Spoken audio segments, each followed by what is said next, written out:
everybody. Coach Mel here. Welcome to the Mel Fit podcast.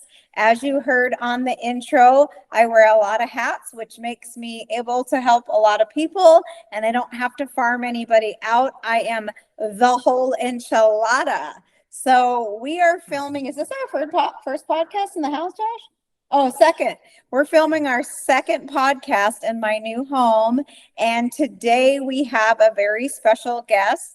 Holly Hutchings. And Holly is here today to talk all things health, fitness, and lifestyle, and hopefully inspire somebody out there watching or listening that can maybe relate to her or where she was or where she is and where she's going. So without further ado, welcome, Holly. Thanks for joining us on the Melfit podcast today. Hi, thank you.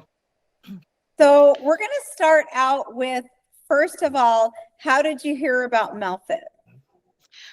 Dusty, my nephew, Scott, that's their partners, and she is always showing her pictures of how well she was doing, losing her weight. My sister would tell me how well she is doing, how much healthier she's feeling, talks about being prepared for the week. So there was meal prepping, foods were healthy, and the exercise. And for her, the weight was just melting off.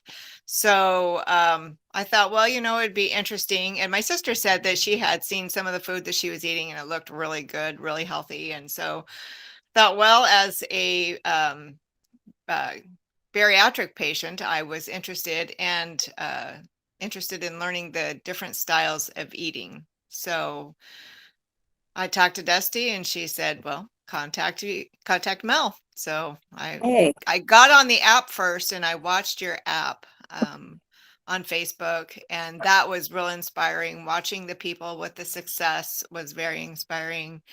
And just the overall being aware of what you're eating that was available through the Facebook app. And so it was, definitely got to get on this. So what changes have you seen in Scott being associated with, I mean, he's not necessarily my client, but has he benefited from Dusty's lifestyle? Oh, he has benefit. Yes. Yeah. He looks so good. He looks so healthy. And his health has improved quite a bit. So cool. Not only did his weight, the fact that he's eating healthier makes him able to get more exercise easier doing his daily routines, and losing that weight has, just really affected his overall health. So things are better for him. That's awesome. It just goes to show that the ripple effect in households really does happen. People don't have to push themselves on anyone else. They end up, them joining voluntarily is awesome. So, right. Cool. Awesome. Dusty, if you're watching this, thanks for the referral. Yeah. Even my partner, his name is Scott too. And sometimes he'll eat some of the things I'm fixing too. Like if I do like the chicken or something for the week, I'll make him some extra chicken. And so he's eating healthier too. Oh, good. I love it. Yeah. Love it. I'm going to tease Scott next time I see him, your nephew, Scott, and tell him you're welcome for the 2-for-1. That happens a lot. So, Holly, if you're listening or if you're new to the Melfit podcast, we like this to be 45 minutes or longer if it goes over. And we would love to encourage anybody out there listening or watching right now to go for a walk, or if it's wintertime and you have a piece of equipment, move your body. Don't just sit if you can help it. If I could walk on the treadmill and talk to you without the screen shaking, I'd probably do that. But so we really appreciate your taking the time today to share your story, Holly. And I would just love to kind of start on a timeline with you. So first of all, just kind of tell us a little bit about yourself and your family. Where do you live? I am a registered nurse. I am over the age of 55. Or actually I'm 55. I don't want to be over that hill yet. Yeah, but So, getting, and since I was a child, probably since my teens, 15 years old, 16 years old, I can remember always being heavy. I blossomed at that age and I remained at that age. And, you know, we were from a large family. So, we really didn't have like unhealthy foods. I mean, we were pretty active kids. We weren't in the era where we got to sit around and play video games or anything like mm-hmm, that. You went outside and you came home when the street lights came mm-hmm, on, and mm-hmm. um but I just think at 15, 16 years old, I was able to have access to more processed foods. So doing that, I got to be very, very overweight. And it affected my life. There for a while, I wouldn't wear shorts, wouldn't be able to do like long hikes or, bend over and tie my shoes. And Mhm. that made a huge, huge impact.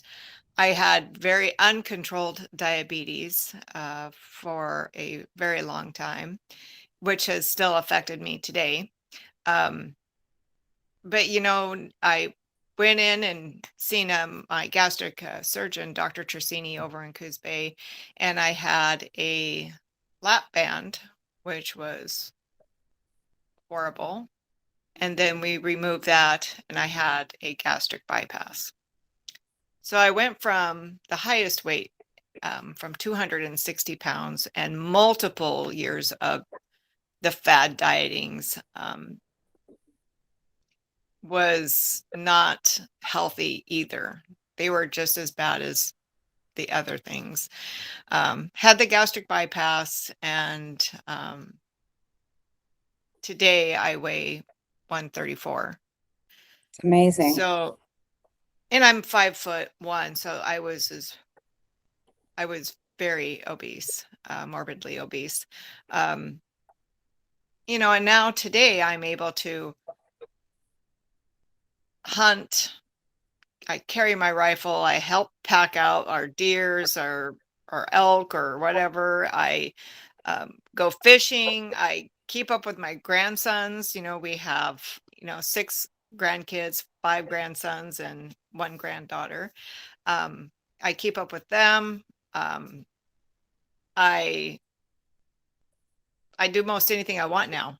I can walk. I can actually now my CPR skills have gotten better because Oh, because of my training, I learning bet. just yeah, through all your videos and workouts. They're pretty impressive.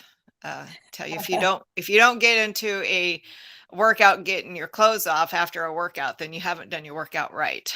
I love it. So, So, um, and I love quilting, and I love writing ATVs, and we just go exploring, and your life is so much better when you're in a healthy spot, not just weight wise, but physically. I mean, you can be thinner and still be unhealthy.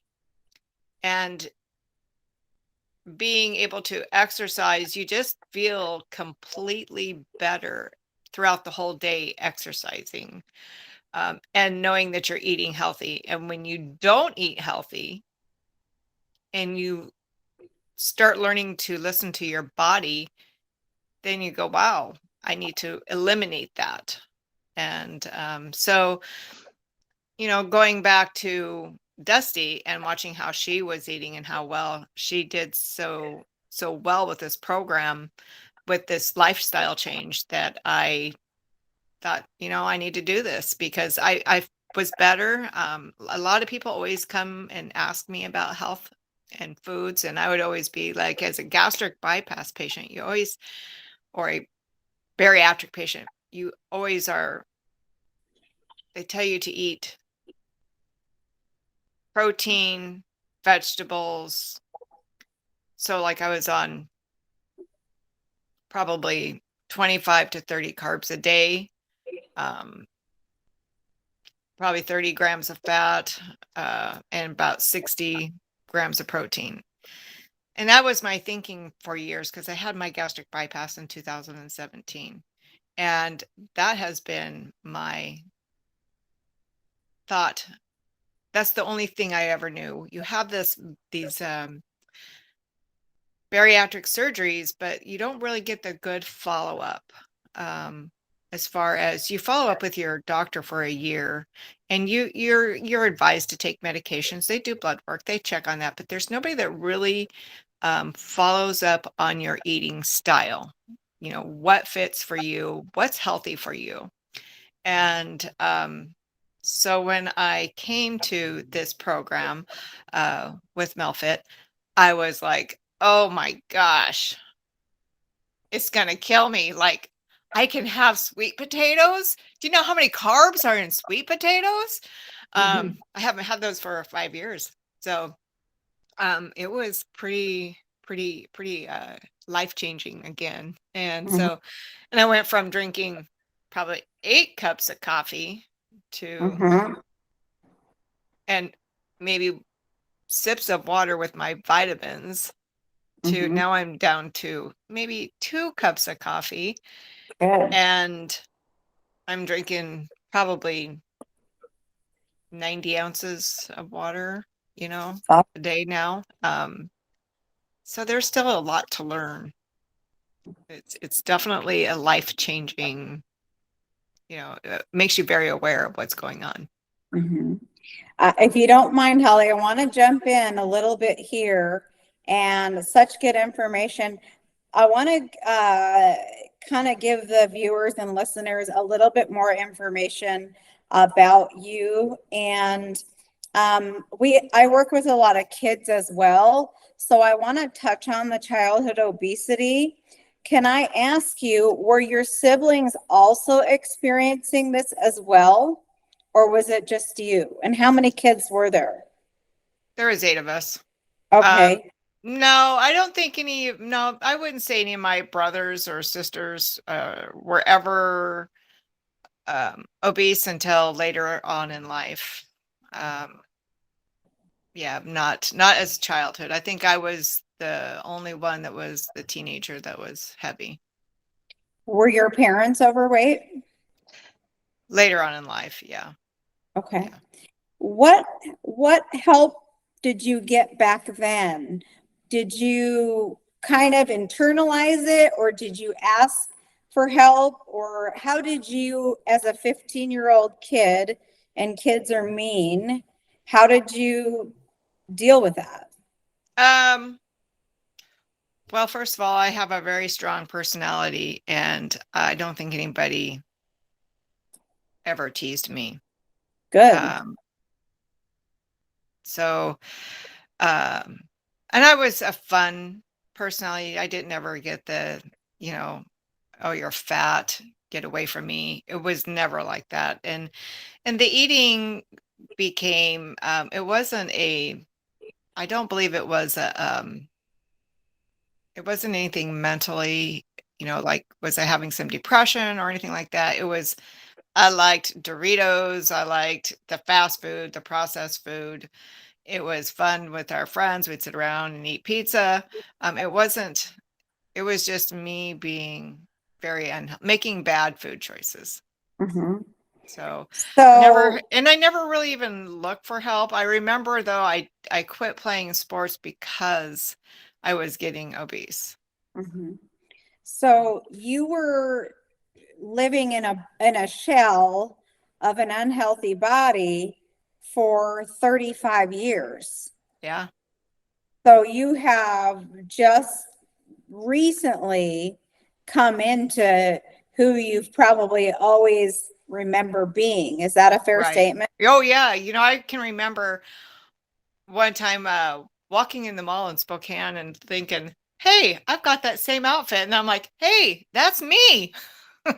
You don't even recognize yourself sometimes. Yeah.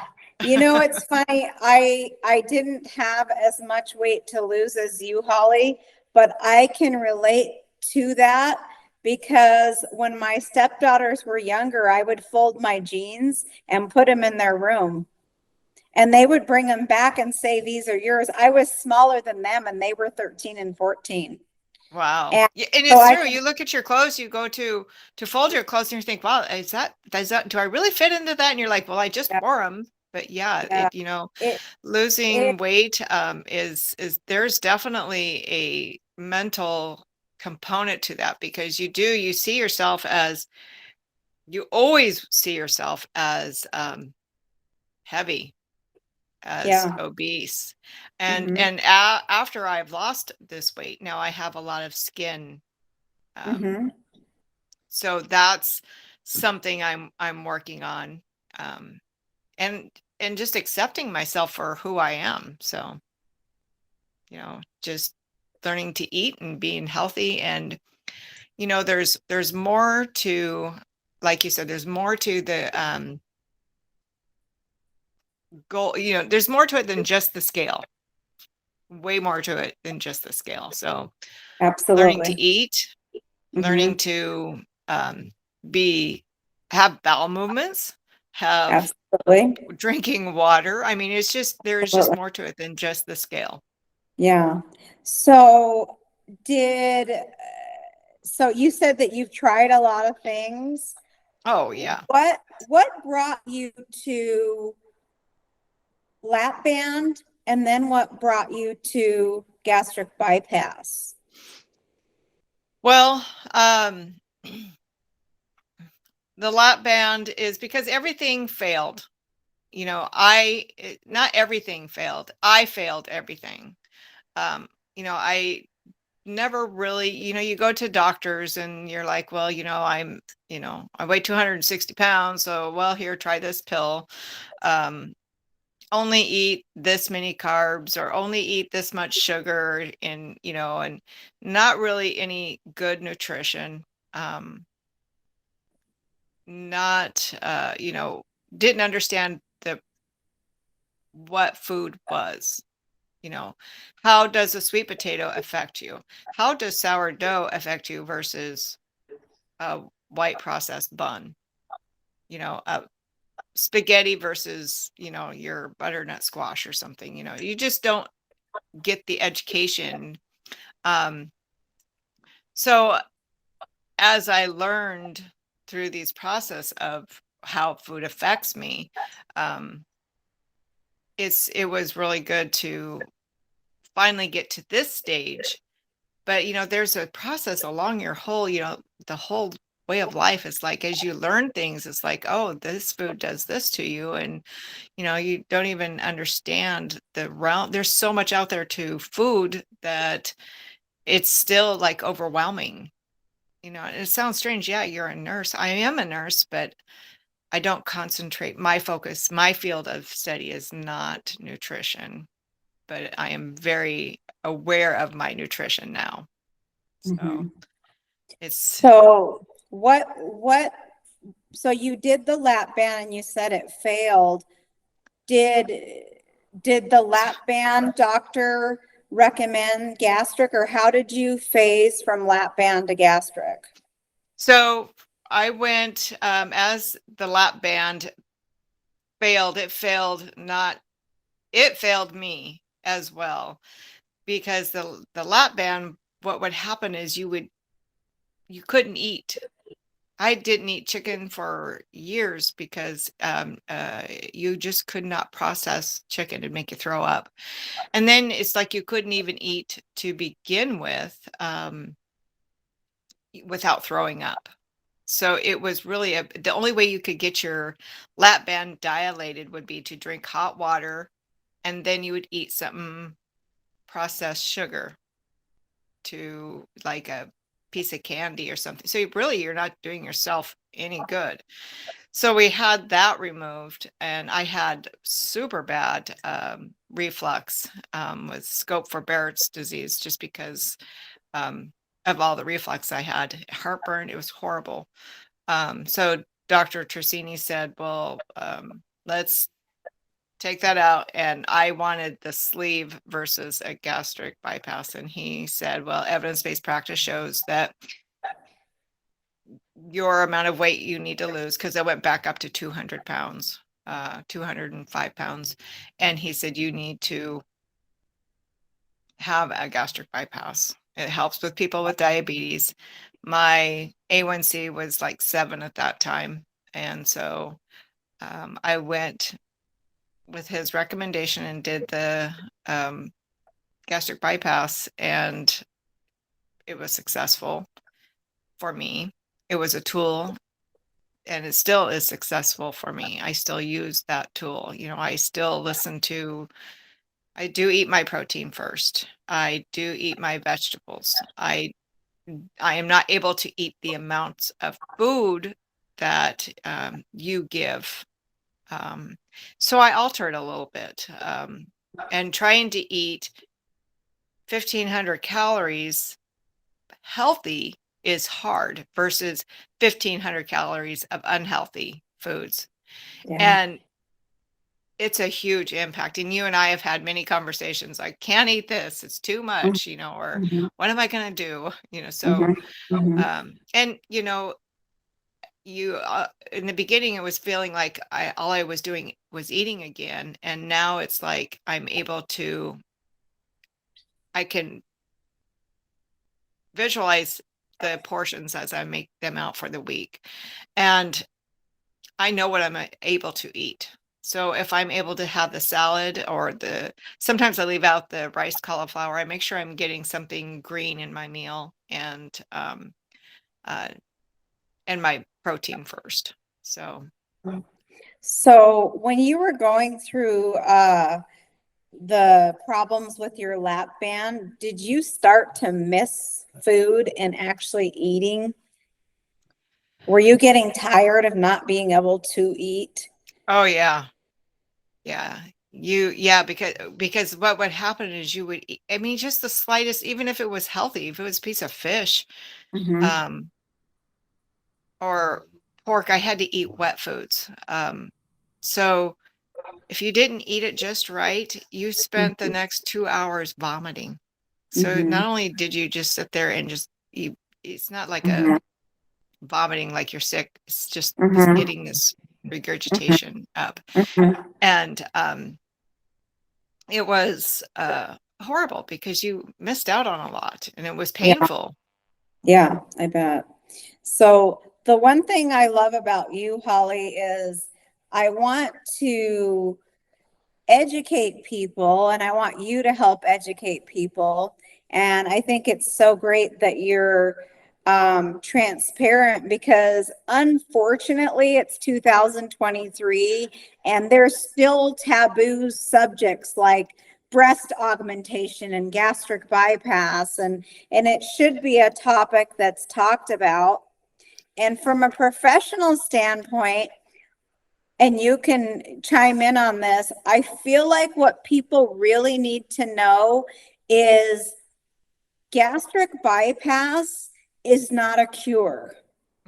You said it well. You're using it as a tool. You're not using it as a cure.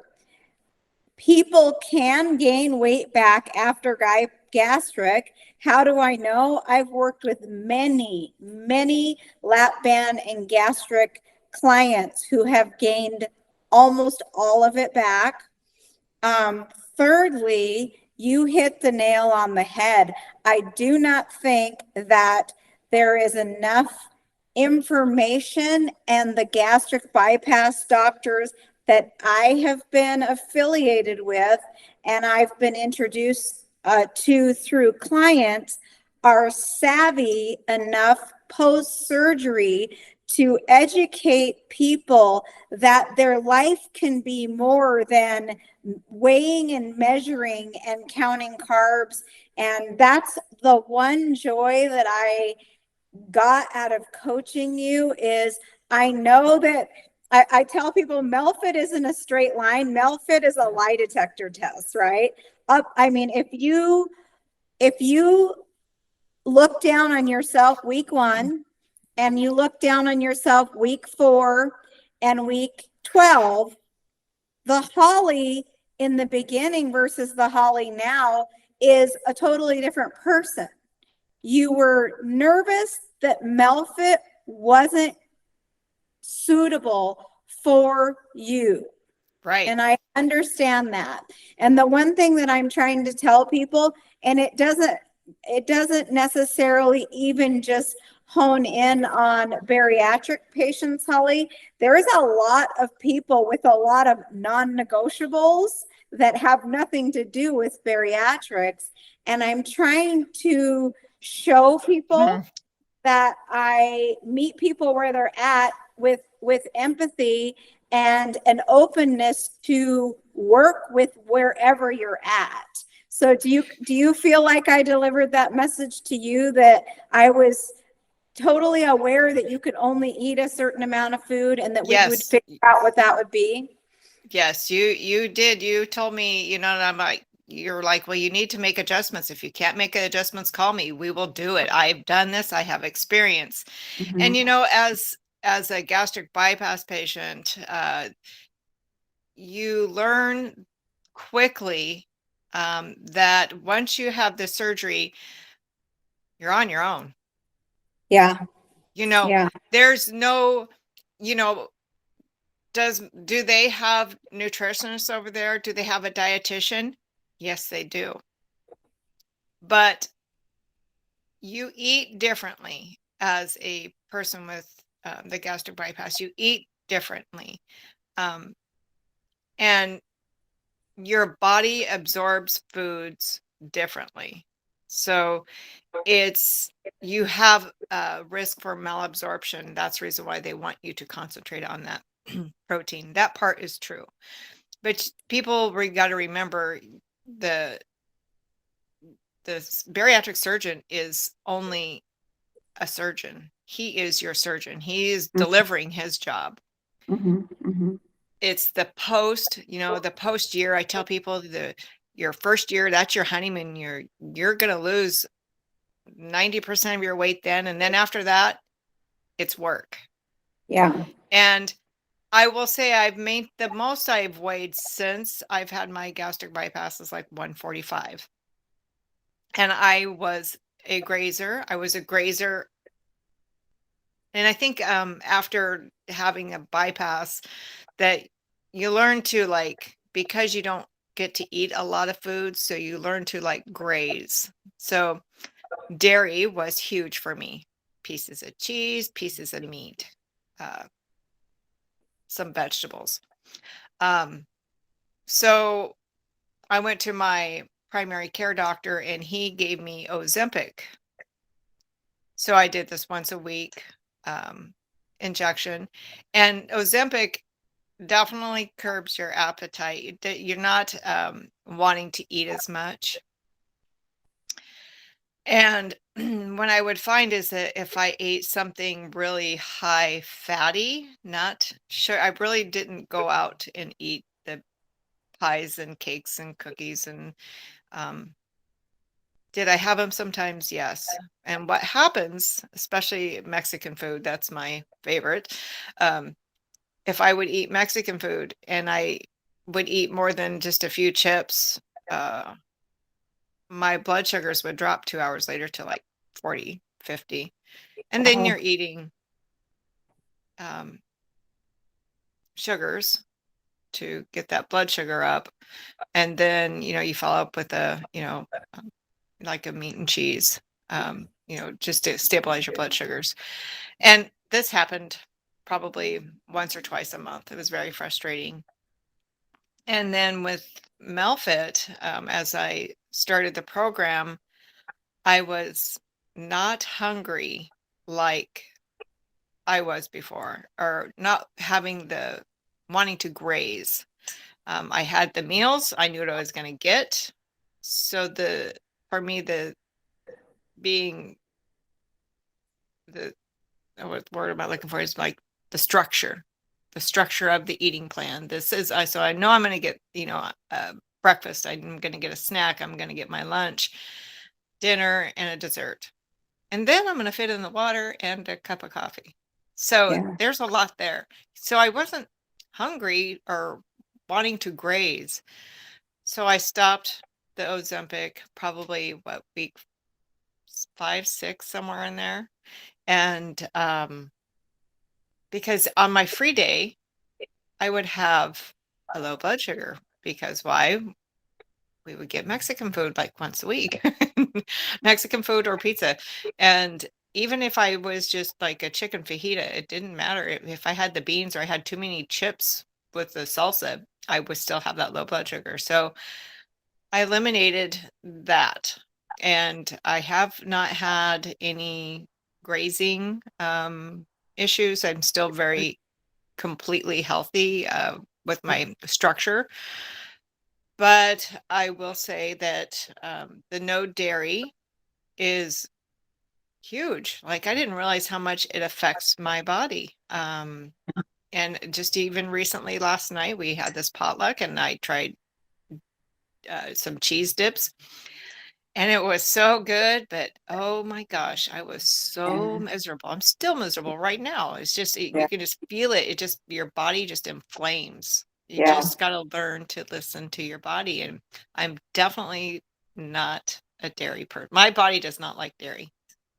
Nobody's body does. They just don't know it yet. But Yeah, I it's the always tell, truth. I tell And that's people another it, thing, like keto is so huge on cheese and heavy mhm, whipping cream and all these, mhm, and the foods they're melted cheese. It's to make your mind want that food. mhm, mhm, But as a bariatric patient, the keto, if you don't eat all this keto directly correct, you mhm. gain weight fast Absolutely. Yeah. because the fat content is so high and Mhm, it's people lose weight, they're very successful, and it's just not a healthy way. But if you are not 100% committed to it, to the dot, you will gain weight with keto, and it's yeah. not healthy. For me it's not healthy. Mhm, um mhm. Well, I don't and think it's so healthy for anyone, but that's just my yeah, opinion because yeah. I've saved a lot of people from near death, literally. One of our clients, Tammy, who's on our intro video for our 12-week, like she literally was hospitalized and almost died. So I take it very serious. I know several stories firsthand from clients, but what I love about hearing from you, Holly, is if you don't know this, if you're listening or watching, we do get one free day a week on MelFit and we call it free, not cheat.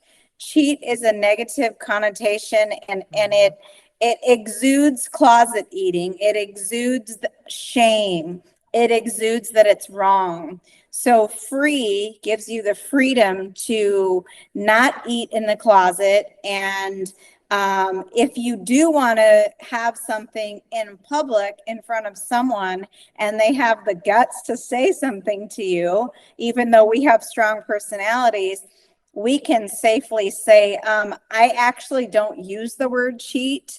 And this is my free day. My coach knows about it. I actually report it to her once a week. And I'm to the point where I'm a food addict just like you, Holly. I'm to the point where you are, where the the aftermath of eating that is not worth it to me. To have like I tell people like I don't generally have gassy tummy, or if I do, I know it's from a poor food choice. So I don't necessarily crave that on my free day, or I don't necessarily think I can't wait to, get to the weekend. Like I actually really do enjoy the food that I eat. So I would be more apt to, if I did have a craving for something, which I don't, but years ago I did, and then I would create a recipe.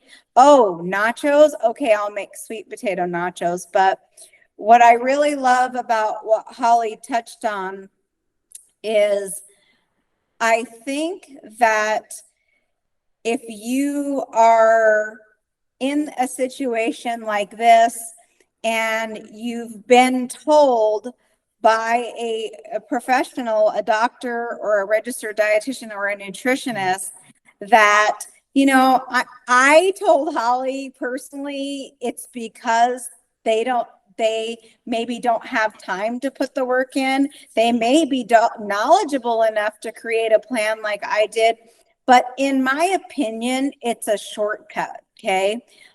Holly's good at what she's good at. She's a nurse, but a doctor or a nutritionist or dietitian can't expect to give Holly a piece of paper that says no dairy, or if you do have it, a thumb of cheese or protein the palm of your hand. Like, that's kindergarten. It's 2023.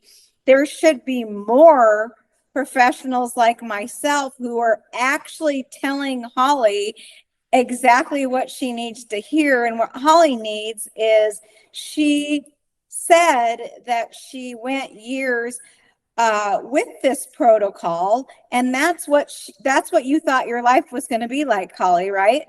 Mm-hmm. And it Absolutely. doesn't matter if you use gastric bypass as a tool to lose weight or whether you used it without. We all need and want to enjoy food. So having a nutrition plan like the doctor was recommending is, that to me, that would take my soul away, Holly. Well, you know, at that point of your life, you're like, I'll do whatever it takes. You have already done whatever it takes. You're going in and, you know, having major surgery, and you are willing to do whatever it takes. And if this is what they're going to tell you to do, you're going to do it.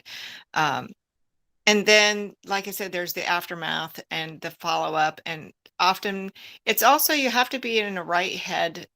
You know, your head has to be in it. And for food addicts, I think that's really huge. Your head just has to be in it. Is it easy to get off track? And absolutely. Is it a choice you have to make every day? Absolutely. And like I did, I went to a registered dietitian who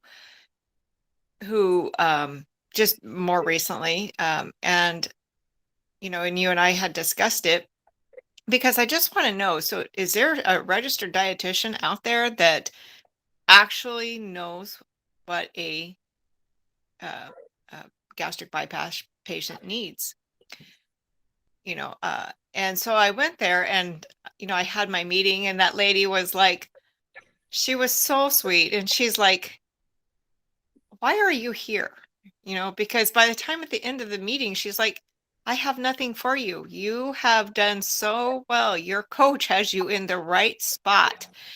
You are eating healthy. You can eat your carbs. She had printed me out this 1,500 calorie that had cottage cheese and milk. And even before, I didn't have the cottage cheese or the milk, because those are all full of sugar. And but she was like, can you please come and talk to our patients? You're eating so well, and your foods. And I showed her like a couple of the recipes that, you know, you give us. And she's like, oh, and she was, yes, you need to come. She goes, and we're incorporating like the kimchi or the probiotic stuff. And as a bypass, I don't have carbonation, so I just open up my kombucha and I just let it sit for a day or two, and then I drink it. The live root beer one is amazing. Oh, I love it. So, you know, she was more impressed with me and the skills I have attained from you, and has said, you know, you need to come over and talk to our patients. So when you called me and told me that, I was before I even got out of the hospital that day, I texted you, you need a raise. Oh, thank you. Oh, that's what you meant by that. Thank you. Yeah. Well, it's music to my ears, because it just makes me realize what I said, Holly. These people are taking shortcuts. They're getting paid, and they're not following through. Right. They're not holding their clients accountable. They're not rolling up their sleeves. And thank goodness you have me. And I think That's why I wanted to do this podcast, because Josh can put it on a YouTube for you and we can just sprinkle this shit everywhere. So I love it. And you are, Holly, I know you've had a hard journey. I can tell that you are resilient. Starting being overweight when you're 15, the line of work that you're in, I commend you. My sister is also a nurse. Also, to have only been, at a healthy weight for 5 years, I commend you for being adventurous and hiking and hunting and living life to the fullest, and living in the present, and not letting what your past 35 years look like hold you back. And I think you're going to be such a good role model for people. And you're going to teach people what's possible, not impossible, which possible is inside the word impossible. And we can eat whole foods, and we can live our life without counting carbs and calories and protein, and we can find something that works for us. And what I love about Holly too is she told me she was going to the registered dietitian, and I'm not offended in any way. I was glad. Holly's savvy enough to ask, like, can you tell me, like, and I was just so happy that Holly wanted to continue doing my MelFit maintenance plan. And I feel like it's so crucial to, when you find something that works for you and you find a good coach that you can always rely on, like, it's worth it to, value your health. And, if you guys could be a fly on the wall, Holly and I was there for the good, the bad, the ugly. I'm sure there was weeks where she was skeptical.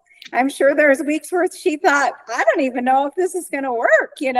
Who is this coach Mel? But here we are. And honestly, Holly, I don't like easy clients. I actually like a challenge, and I love to get to the finish line. Not that there's ever a finish line, and just to have you say, not me saying, was I right? No, for you to say, wow, this can work. I mean, it's awesome, because your case was a little special. You did have a few more roadblocks than most people. So it's cool to see. And I didn't have 50, 60, 75 pounds to lose when I came to you. I had I had wanted to reach one goal, and that was to reach 130 pounds.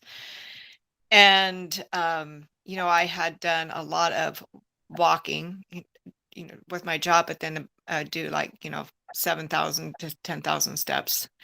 And I thought I was doing good, 3 days a week. And so I had about 10 pounds to lose when I came to you. 15 pounds is what I wanted to lose. Well, I think I ended up losing like 10 pounds total, but I did get down to the 130 goal, which was a huge goal for me, because even though I have learned a lot, you still pay attention to that scale, and you were like, stay away from that scale. Yeah. You're only going to do it once a week. So I would Yeah. listen to you. Um, and I attained that goal, and that was pretty huge. And like my friend said, well, what does that goal really mean? What does it mean? What are you going to do with it? What if it was, 1 pound above or 1 pound? What does it matter? It doesn't matter. What have you learned from this is bigger. And, I lost 24.9 inches total on my body. That is huge. I can fit into a size 4 now. That's huge. There's more inches lost than weight. Yeah. And learning to listen to your body and do your exercises, and you're gaining weight from, you're increasing your weights every couple weeks. That was great. My A1C is a 5. The that was highest one of it's my been in my questions. life I can remember was 12, and now it's a 5. 5. Yay. Awesome. That's so great. I love it. I feel like there were so many things with you, like, and by the way, you were in good shape when we met, and you had, I always say, I just came in and cleaned your closet up. We matched your hangers and we organized your clothes by color. So we are a team, and you did have so many things going for you, and I just kind of opened up your eyes to a few other things that, and it is hard when you only have 10 pounds that you want to lose, or 15. It comes off a heck of a lot slower. But Oh I man. agree. Agree with the inches. And the one thing I love about you, you're a sponge. Like, I feel like you're open to anything. And I hope that moving forward, like your friend said, and I'm saying this with love, it's not what you lost, it's what did you gain? Right. When Right. somebody says, Holly, how much weight did you lose? That's irrelevant. What did I Yeah. gain? I gained the knowledge to realize I don't have to weigh and measure my food. I gained the knowledge to know that the scale doesn't have to dictate my day. I gained the knowledge to realize that my digestion can be better and is better. So, um, Reading labels has been huge. I mean, I always read them before, but now I'm understanding like what's in these foods that I'm eating, and that eating the organic, healthy things like that are better for me. And sometimes, like you said, listening. Sometimes, I used to do the ready to drink protein drinks, and now it's like after I work out, that's another thing that really changed. Speaking, it's like before I would wake up and be like, oh, what am I going to do? Now it's like, I have to get my workout done because that makes me feel good. yeah, And then I'll eat my breakfast. And, yeah. and my body loves like those oat, those oats from Costco. The, it's that they take a long time to cook. It took me a long time to figure out how Steel to cut, cook them. steel cut oats. Yeah. Yeah. So I put them in a crock pot and I just get it ready for the whole week, because the old fashioned oats, you can make overnight oatmeal, but I haven't tried that. So I just put it in the crock pot and I made my Great, oatmeal for the week, and it's perfect. I'm happy. great, Um, great. the smoothie drinks for me, they are so good, but my body just craves the oatmeal or an egg or something. So And that's fine. Yeah. yeah. So, Holly, are you ready for a couple questions? Sure. Okay. So, I had questions ready, but we've hit a lot of them. So, the one question I want to ask you is, how hard do you think it will be to maintain this lifestyle? I don't think it's going to be difficult at all. It'll be interesting to see how the summer goes, because we are often very busy and we go a lot. The meal prepping is really huge for me. I love meal prepping. I love knowing what I'm going to eat. It's easy. Cool. Like Love it. I really love that part of it. Yay. I wanted to hone in on, if anybody's listening and they're not on a plan, it's so nice because Holly knows she's gonna get these workouts in and her food's ready. So Yeah. there's so much stress that comes when you're trying to lose weight, with wondering, is all the effort I'm putting in every single day, am I getting anywhere? Am I doing it right? So, Right. um, what does your future look like? You've Oh, been, at a healthy weight for 5-ish years now. What does your future look like? How do you see yourself aging? well, hopefully I see myself aging as somebody who's very active, with just being active and healthy and able to eat and not worry about what I'm going to eat. I'm just Mm-hmm. gonna, have the knowledge to know what's healthy for me and being very active. I love it. That's awesome. If you could give any advice to anyone who hasn't started on an anti-inflammatory meal plan, what would it be? Because we all know what it's like to be on the other side. Well, somebody who's starting, you have to be very open-minded. I remember starting this program and saying to you, "You are going to change my life," and you did.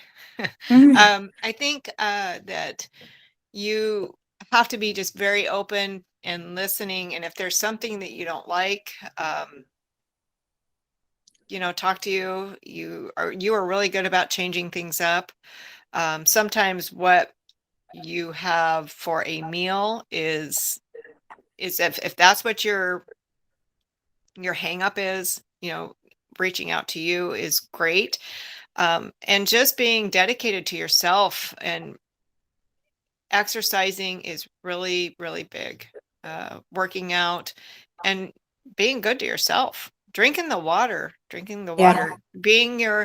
and not only do you have the food and the exercise program, you also have a bowel program that I didn't realize impacted my life so much, and I mean literally impacted my life so much. I was yeah, a for person sure. who, as would have bowel movements like once a week or once every 2 weeks, and daily was like, "Are you kidding? No way!" And so now we have corrected that. That's something else I reached out to you about, and now I'm taking a probiotic and doing, you know, I'm doing all these supplements that have really helped me out with that.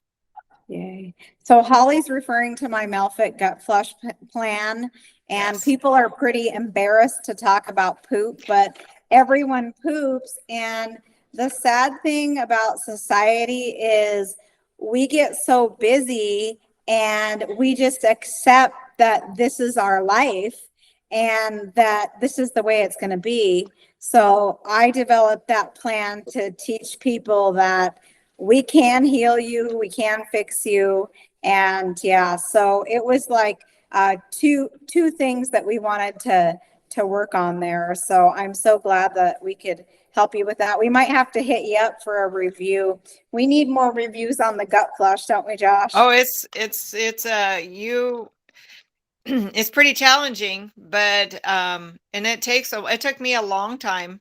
It took your whole, we had the, like, is it like 8 or 9 weeks? Mm-hmm. Something Mm-hmm. like that. And then it took Yeah. me a little bit longer to even Yeah. get a routine down.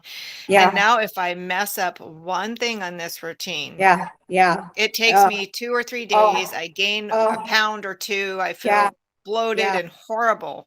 Yeah, yeah. I try to explain to people it's not that I don't want that. It's not that I don't think that's going to taste good, but I Oh, have been working on correcting my bowels for over 20 years. And like you said, Holly, it'll set you back a day. It'll set you back 2 days. And then you spend your week fixing your mess up and yep. it's just not worth it. So, um, And learning like a healthy probiotic, that the one that you suggested is amazing. It's great. It really has made a huge impact on my gut. I So, love that. I always tell people if you travel, the things that the information that you could get in my gut flush plan for traveling is insane because everybody knows that when you leave your house, for some reason your bowels think you can't go to the bathroom anywhere but your own house. It's the yeah. most bizarre thing ever. So I love that. So you mentioned being an advocate for gastric patients post surgery. Why is this mission important to you? How can you help? And what is the biggest roadblock you see patients have?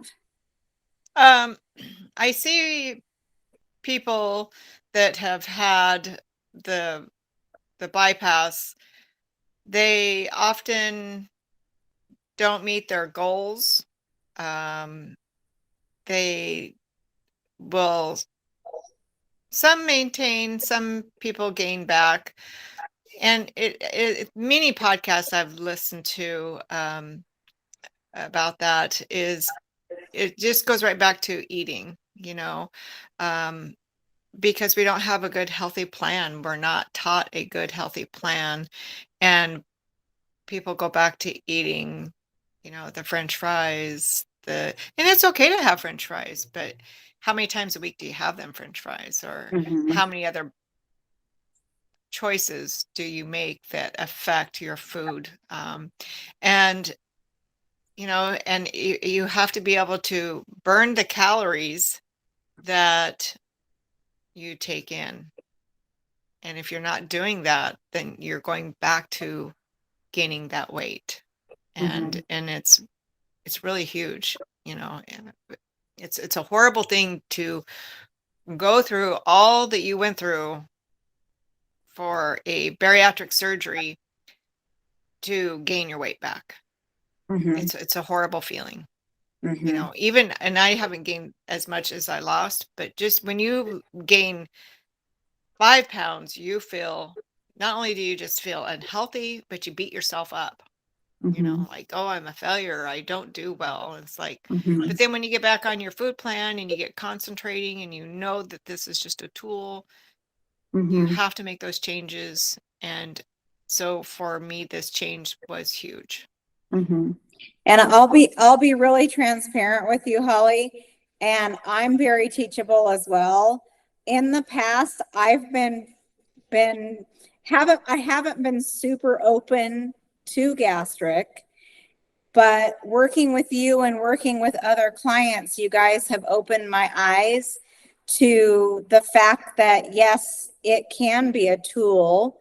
And I think you talking about where it all started is huge because you'd have to walk in your shoes to really relate to what that's like to walk around in that shell for 35 years and try everything and just not, I mean, and correct me if I'm wrong because this is your story, but not ever really be able to get your mind right with losing weight. So it's definitely changed my thoughts and feelings towards gastric. So, and I think you're such a good role model because you are doing it right and you are exercising and you are taking it to the next level. Would you agree with that? Yeah, I would feel, yeah, I agree with that. Yeah, so it's so awesome, and for me, it's awesome to see you keep the weight off because have you personally met anybody who's had gastric that's gained it back? Oh yeah, yeah. How does that make you feel, or do you discuss, or how does that affect you? I understand where they're from, and I try to encourage them. It's hard. And some of us just need that structure in our life. And for Mm-hmm. me, structure is big. Structure is really huge. And I don't know if that's what other people need to get their head in the game, to keep their head Mm-hmm. where the focus is. Mm-hmm. And life happens and life is Mm-hmm. hard, but you have to be able to, like you said, take time for yourself. That Mm-hmm. 30 minutes that you set aside for your workout time, that's for you. Mm-hmm. And people that have gained weight back, they're miserable because they've lost that weight, they felt Mm-hmm. good, they were Mm-hmm. living probably some of the best times of their life, and Yeah. food became an issue Mm-hmm. again. and Yeah. and then it's just spirals out of control, Yeah. and the nutrition isn't there. um, Mm-hmm. and they have to realize that it's a tool, and no matter what, if you're finding yourself and you can't eat and you can't eat healthy, why? Why are you, because it's hard. You have to make these life changes if you want Mhm. to be healthy. There's Mhm. more to it than just food. I mean, do you have some mental health going on? Mhm. Do you have your thyroid going on? Um, Mhm. there's just so many things. If you don't eat healthy, long-term effects on your organs. When I'm 65 years old, I don't want to be blind from diabetes. I don't want to have liver failure from my keto diet. I don't want to have, heart problems. I mean, some of these people have their predisposition to have, but Mhm. some of this we can avoid by Yeah. simply eating and exercising, Yeah. drinking water. These are huge things, and we just don't listen to our bodies. Yeah. And that's what happens with people with a gastric bypass or the sleeves. They get to feeling great, and then pretty soon here they are drinking alcohol, and they change their addiction from food to alcohol or shopping.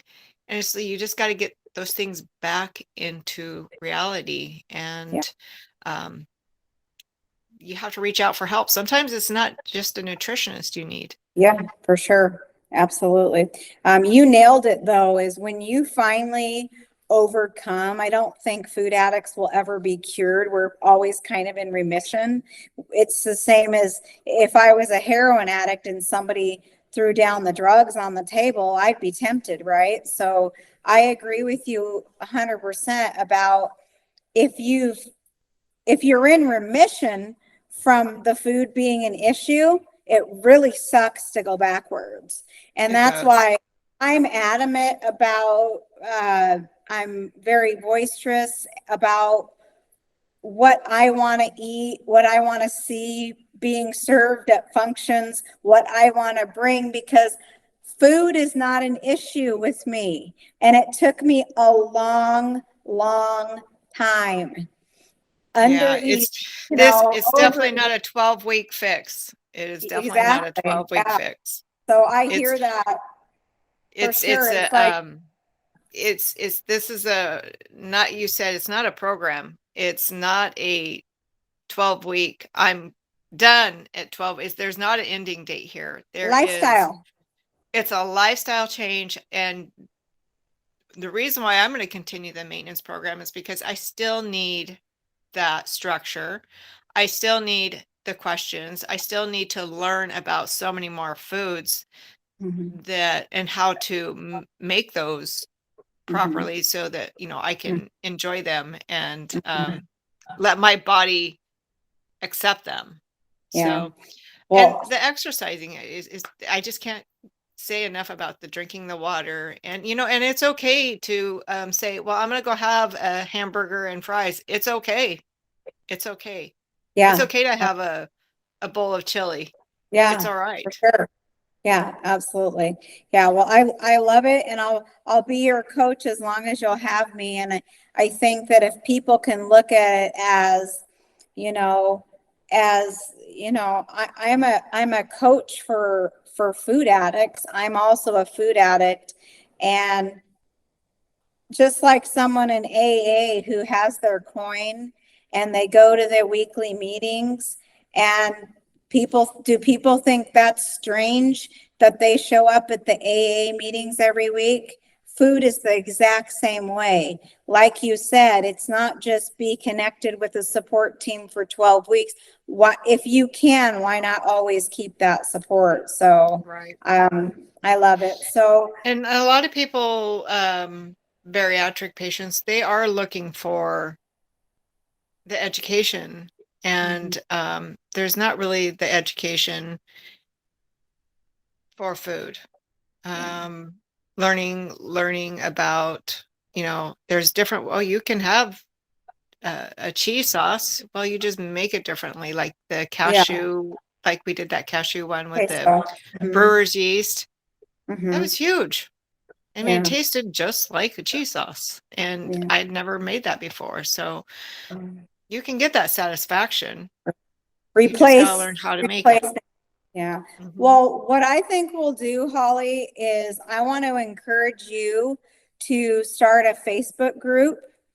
It's really easy. I actually just set up another one because we're working with some Native American tribes.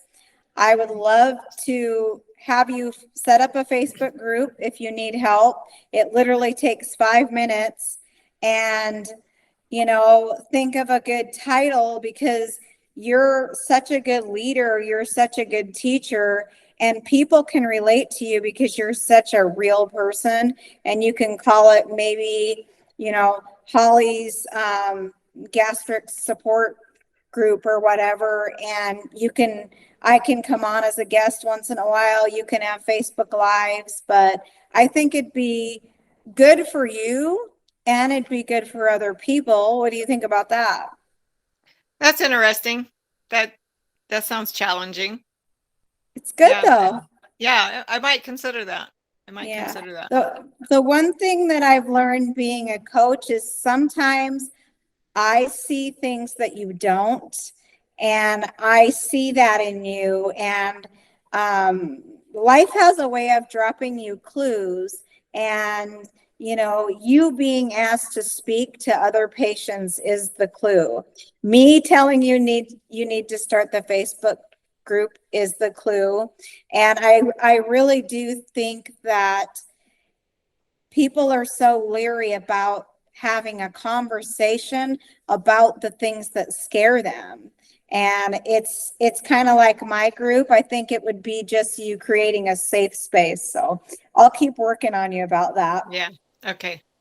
Okay. That sounds So what is one thing, if we haven't talked about it already, you would like listeners to know about you? good. Oh, I'm human.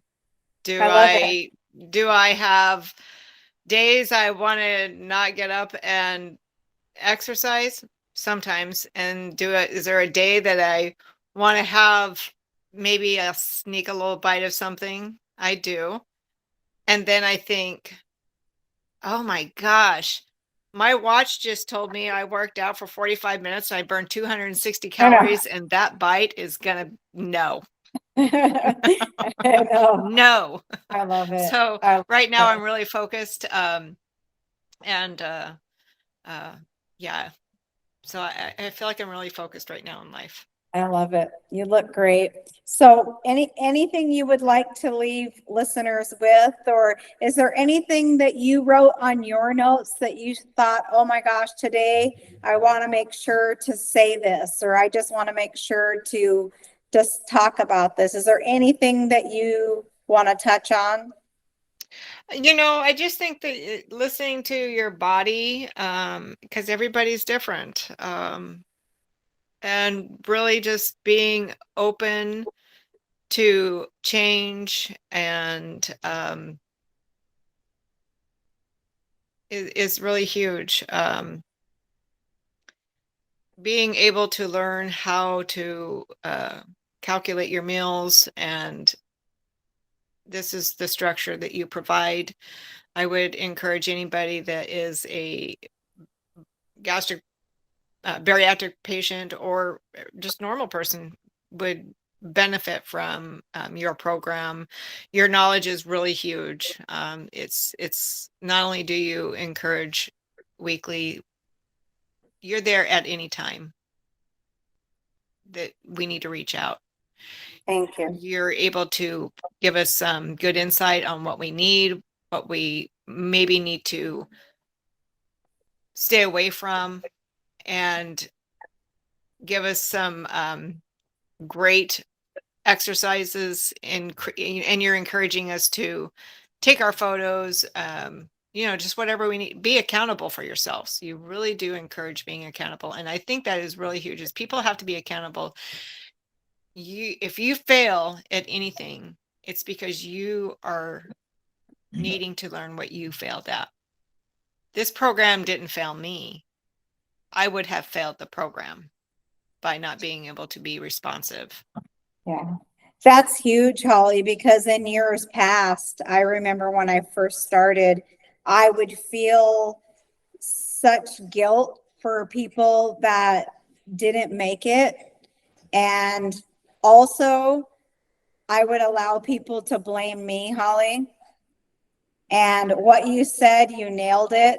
I, of course, after 20 years, I'm pretty confident that what you just said is what reigns true. Is, you know, usually it's the person has failed the program, but your transparency and your vulnerability and your willingness to say that out loud is huge, because most people want to blame everybody else for their shortcomings, and it must have been my plan, you know. So yeah, it's accountability. yeah, I love that. You nailed it. So, well, if you're out there listening and walking and moving your body, you got a good walk today. So Yeah. this has been so fun, Holly. I hope I get to meet you in person someday. And thank you to all the listeners out there. Thank you, Holly, for being our guest. We love connecting, inspiring, and motivating you. And when Josh gets this done, we'll send you an easy link to share, Holly, and we'll nag you about starting that Facebook group. Okay, sounds good. Okay. All right. Anything else you'd like to wrap up with? No, Good. not that I Okay. can think of. By the way, you're a great public speaker. Oh, thank you. Well, that's Have because I you- talk to people every day that I don't know. Well, that's perfect, right, Josh? Oh my gosh. I remember when I was younger, I was like mortified to take speech. So yeah.